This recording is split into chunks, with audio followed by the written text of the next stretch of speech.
Hi, welcome to Real.com. Thank you. So, firstly, let's just get straight to it. For those who don't know about the film, tell us about it. Max Payne's the story of a New York homicide cop whose wife and child are murdered. And he manages to kill 2 of the 3 killers, but the third one escapes, so he dedicates his life to finding out the third guy. Indeed, it's quite emotional. It is, it's not exactly a Disney movie. No, not. Come home and find your wife and your child slaughtered. So, Quite. there's a very strong emotional engine at the heart of the movie, and that's what was attractive about it to me. It's not some dumb bank robbery or something. It's something very personal to the character, Absolutely. I mean, again, on that though, it's very explosive and stunning visually to watch, without a shadow of a doubt. I mean, what made you decide to take on the video game? And were you a little bit scared because it's a very popular video game?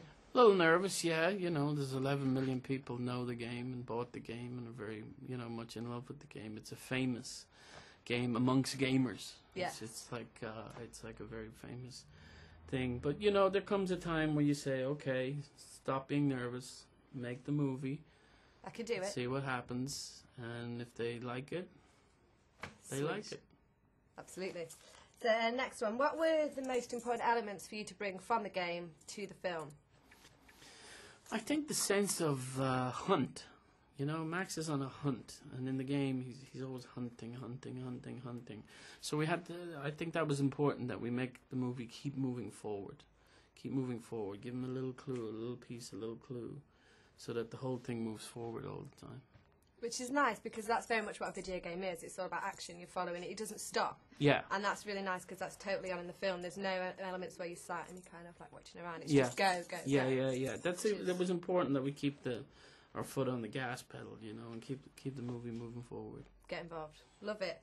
So moviegoers are loving the IMAX experience right now. Mm-hmm. I mean, I'll be honest, I'm not technically, up on it, but I can imagine that it would have looked awesome. Would you be thinking of bringing Max Payne to the IMAX, or? Yeah, well, any movie can be, because of the digital intermediate process now, any movie can be an IMAX movie. Right, okay. Whereas before you would have to film in 70mm on IMAX cameras.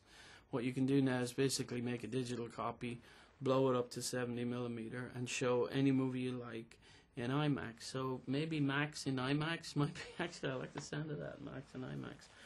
Maybe it's a good idea. I'll suggest it to somebody. It's a poem, and it would look great. Mm-hmm. Involved. Brilliant. So you're building up a cracking film list, to be fair. So what have you got in store for us next? I'm hoping to make a very small movie next called Gone, which is about a mother whose child is kidnapped. It's very much a different kind of movie for me, Not a lot of explosions or gunfire, but Want to bring the wife and kids too? Yeah, exactly. I just had a little boy, so I mean the script just meant something to me, Lovely. So the site's called Real.com, finally. So I want to know, in amongst the madness that is the film industry, how do you keep it real?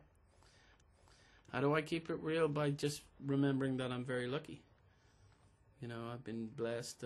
I'm lucky to be able to work in movies. I'm lucky to be able to work with people like Wahlberg. And, I get up every day and thank God for it. That's the most refreshing answer I've had to that question. So going on a limb, you're saying that you're pretty real. I'd like to see how real people are and see if they'll do the robot dance for me. Not a chance. God loves a try, though. Are you kidding?